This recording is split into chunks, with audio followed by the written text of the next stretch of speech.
শুধুমাত্র এই দোয়াটি একবার পড়েন, আল্লাহ তাআলা আপনার 90 বছরের গুনাহ মাফ করে দেবেন ইনশাআল্লাহ।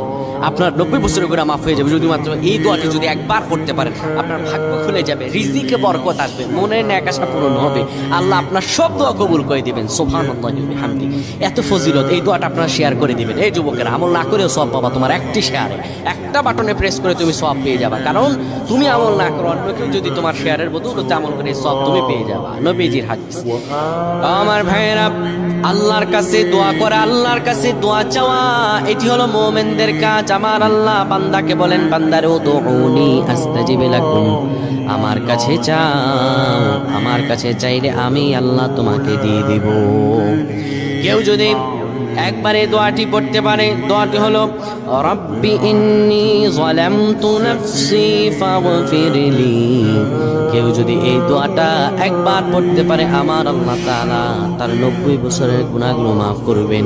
কবিরা গুনাহ নয়, সেটি হলো সগীরা গুনাহ।